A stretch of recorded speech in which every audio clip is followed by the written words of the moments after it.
Hello, this is Lauren Holly Allen back with you with Emergency Management Made Easy with Lauren. Welcome. Class number 14 in the series, Part 1. A New York State of Mind is our title of the day. Another true story has captured our attention. On July 28, 2025, a mass shooting occurred in Midtown Manhattan, New York, United States of America. A gunman wearing body armor fired an AR-15 rifle inside a high-rise office building, spraying the lobby with gunfire. The gunman made it into the lobby, and a New York City off-duty police officer was killed. He entered the elevator onto the 33rd floor, resulting in his killing 4 people and critically injuring 1. The perpetrator barricaded himself on the 33rd floor of the skyscraper and shot himself in the chest. The emergency response to the mass shooting included New York City Police, firefighters, and the FBI, the Federal Bureau of Investigation. This reminds us to receive active shooter training, which should be mandatory for both large and small businesses, wherever it is available. So with all of this on my mind, before I move into our next segment of the day, I want to recognize the military department, the Maryland National Guard unit,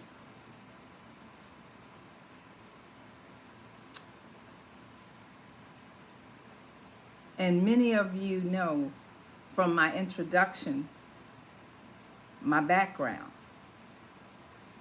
And if you have not reviewed the first video, which was my background and introduction, I want to give a shout out to the Maryland Emergency Management Agency, and I'm wearing their logo in respect, as the agency in which I retired from, the Maryland military.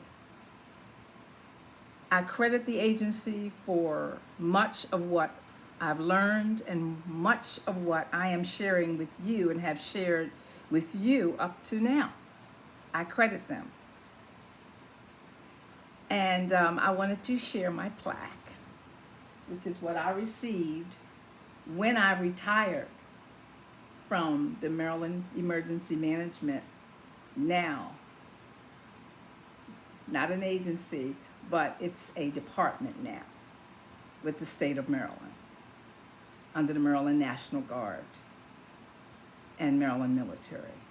So I wanted to give a shout out to my colleagues and thank them. So give me a second.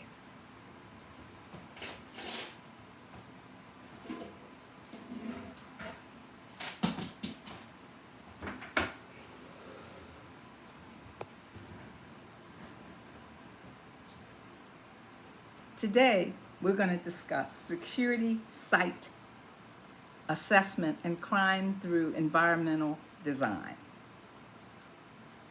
Sounds like a lot, but it isn't, and I'll explain why. The security site assessment, CPTED, in parentheses, is a comprehensive process used by law enforcement to evaluate how each organization address its security and safety needs. During Class 13, I spoke with you more casually regarding how you should prepare before meeting with outside partners. I call them helpers, who you have invited to consult with and review your risk assessment, emergency plan, if it is finished, and mission statement. You can invite the consultants before the emergency plan is complete. Yes, you can, and ready. However, the risk assessment should be typed and ready for review when they arrive. That piece of your plan should be completed, and as I said during our last class, they should be distributed to the assessor.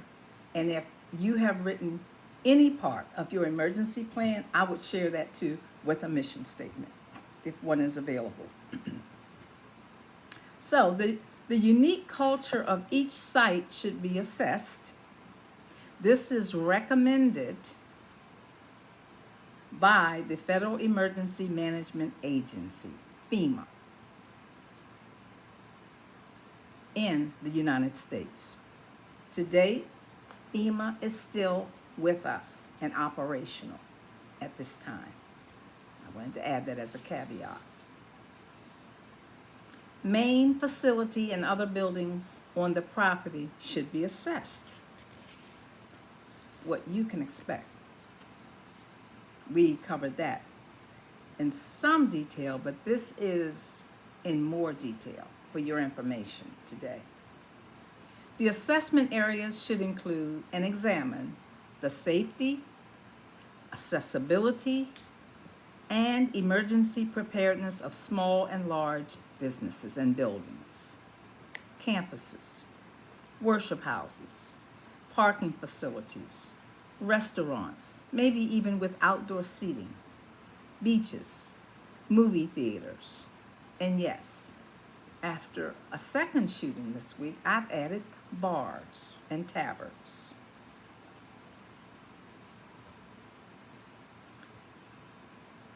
In most businesses and public areas.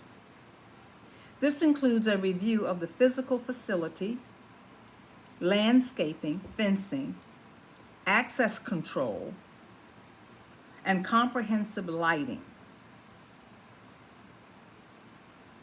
assessment, including alarm systems if requested. And all access control included is crime reduction strategy recommendations to enhance both physical and personal security.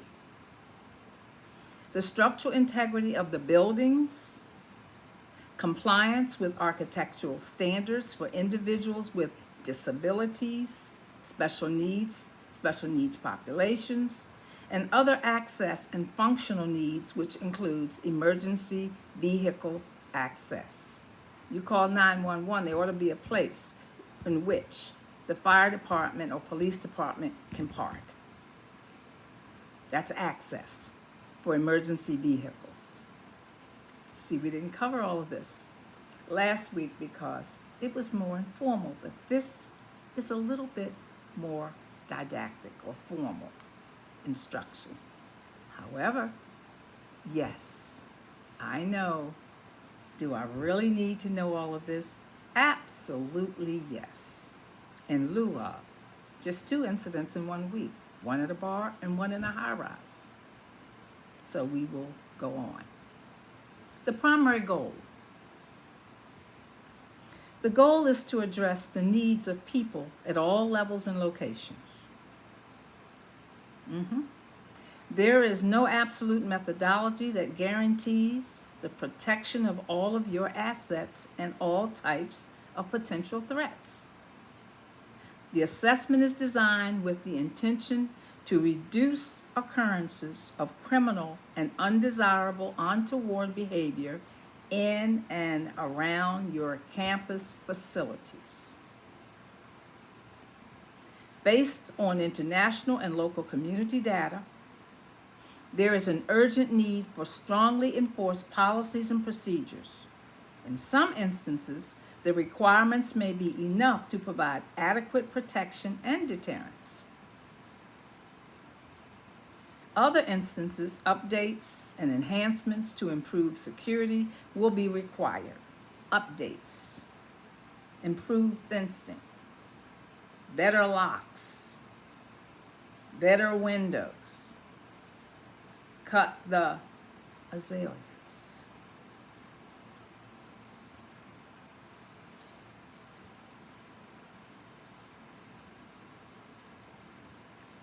Updates and enhancements to improve security will be required.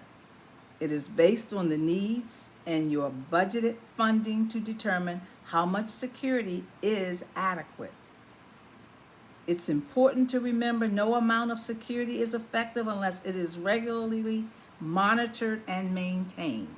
Maintenance, monitoring, paying attention. What do I always say?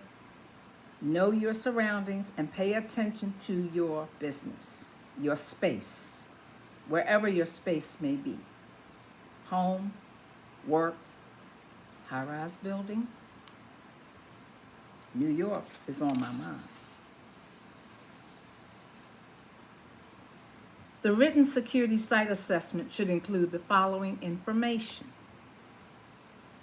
1, property location or locations if more than one business, more than one store, several schools, 1 church, 3 locations, 2 locations. That's what I mean. Businesses too.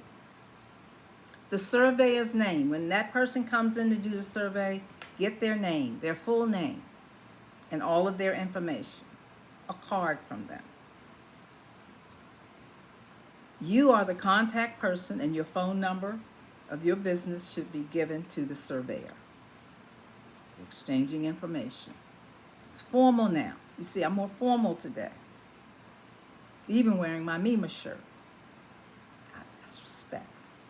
Respect. Building function. What is the function of your building? Is it school, worship house, restaurant, parking lot, movie theater? Again, bar. High-rise building. 5, threat profile. The primary potential is from unauthorized people gaining access to your named business, your space, wherever it is. This also includes burglary, theft, and other criminal activity occurring on the property. This type of breach could result in crimes against person and property. We saw that just this week. And this is occurring on a regular basis throughout the United States where I live. Site assessment walkthrough standard operation procedure, SOP. Site assessment walkthrough standard operation procedure, SOP, methodology. What does that look like?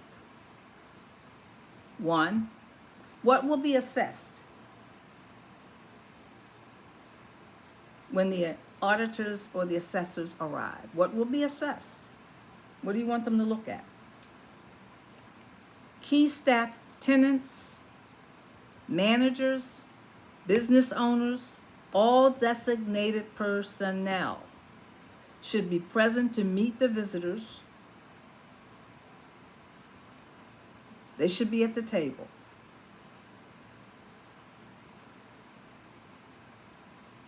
They will assess, discuss risk assessment, security policy and procedures, and assess and discuss what needs to be improved. Questions you are expected to answer when they arrive. A, is this location not considered a critical infrastructure target for local bad actors, domestic or international terrorists, depending on the type of business that it is? B, the law enforcement representative contact will walk through with designees around the campus facility, a determination will be made to assess the following. Is this location considered a free access facility during business hours and times of worship, if it's a church? Are the front doors kept locked or unlocked during business hours and during worship? Very formal. Is this facility open and operational? How many people work or volunteer their services at this location or at this school, this college campus? How many students and faculty are active at this location and what hours? Is this facility equipped with security alarm systems, with panic technology, and CCTV security cameras? Question. As the consultant have gathered the information, they should submit a written report regarding your business or worship houses or your school. Ask the surveyor, the helper, who you've invited in from whatever agency you choose based on your risk assessment, to ensure a written report will be forthcoming. Ask, make sure. Having said this, my parting advice: get to know the helpers in your community. Prepare to answer the surveyor's questions when they arrive. So what we've done today is we've discussed class 13 and 14, combined the two. This is part 1. And I've taken it to another level for your understanding. You don't have to be nervous, because now, if you've taken good notes, and some people do have the book, and I forgot to reference the pages of the book. The pages are, if I can find it,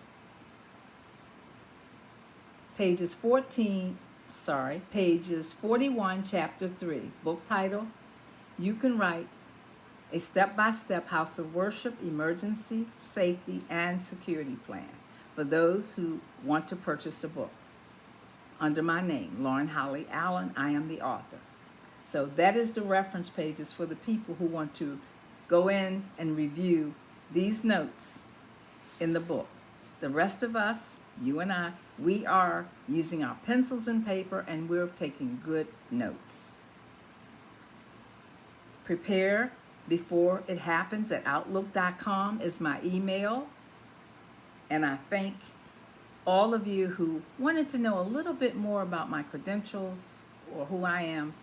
Please, I refer you to class number 1 as the introduction. That's class 1. And in that, I introduce myself and I talk about my background as a psychologist and as a PA, a psychiatrist assistant, and how I wound up in emergency management, which I love. I love it all. I learned it all. I love it all. So I will talk with you again next week. We will continue. And I hope you have a fabulous week. And please stay safe. And like me, let's have a New York state of mind, especially that whole high-rise information in which we talked about.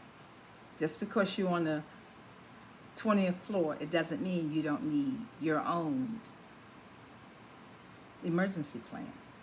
And the people in the lobby, yes, the security team, whoever that is, should be at the table with you. Someone steps off the elevator with an AR-15 rifle. Are you prepared? What would you have done? New York, state of mind. Bye-bye. Talk with you next Friday.